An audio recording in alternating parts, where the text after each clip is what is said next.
വളരെ പ്രധാനപ്പെട്ട ഒരു ടോപ്പിക്കാണിത്.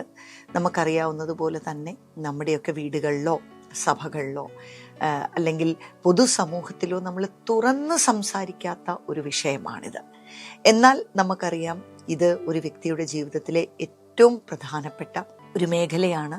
ആദ്യമായിട്ട് തൻ്റെ ജെൻഡറിനെ കുറിച്ചും ലൈംഗികതയെക്കുറിച്ചുമൊക്കെ ഒരു കുട്ടിക്ക് ബോധ്യം വരുന്നത് അവർ ആ ചൈൽഡ്ഹുഡിൽ നിന്നും ടീനേജിലേക്ക് പ്രവേശിക്കുന്നതായിട്ടുള്ള ആ ഒരു സമയത്താണ്. പ്യൂബേർട്ടി അറ്റൈൻ ചെയ്യുന്നതായിട്ടുള്ള സമയത്താണ്.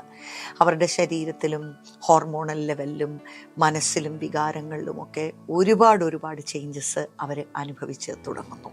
അവരുടെ മനസ്സിൽ ദൈവവചനപ്രകാരമുള്ള ചിന്തകൾ, കൺവിക്ഷൻസ് ഈ വിഷയങ്ങളോടുള്ള ബന്ധത്തിൽ ഡെവലപ്പ് ചെയ്യുന്നത് പോലെയുള്ള വേദികൾ പലപ്പോഴും കുഞ്ഞുങ്ങൾക്ക് കിട്ടുന്നില്ല എന്നുള്ളതാണ് അതിൻ്റെ സത്യം. ഒരു പോസിറ്റീവ് സെൻസോടുകൂടെ കുഞ്ഞുങ്ങൾക്ക് പലപ്പോഴും വേണ്ടുന്നവർ ഈ ഒരു ഗൈഡൻസ് കൊടുക്കാതെ വരുമ്പോൾ അവർ മിസ്ഇൻഫർമേഷൻ അല്ലെങ്കിൽ തെറ്റായ അറിവുകളിലേക്ക് അവർ തിരിഞ്ഞു പോകുന്നു എന്നുള്ളതാണ്.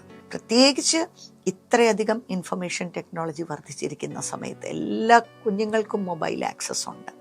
ഏത് തരത്തിലുള്ള ഇൻഫർമേഷനിലേക്കും നിമിഷങ്ങൾക്കുള്ളിൽ കുഞ്ഞുങ്ങൾക്ക് കടന്നു ചെല്ലാവുന്നത് പോലെയുള്ള ഒരു സിറ്റുവേഷനിലാണ് നമ്മൾ ജീവിക്കുന്നത്. എല്ലാവർക്കും അതറിയാമല്ലോ. നമ്മൾ ഈ ഒരു വിഷയങ്ങളെക്കുറിച്ച് അവരുടെ പ്രായം അനുസരിച്ചുള്ള അറിവുകൾ ഓരോ സ്റ്റേജുകളിലും കൊടുത്തോണ്ട് പോകുക എന്നുള്ളത് ഒരു പ്രധാനപ്പെട്ട വിഷയമാണ്.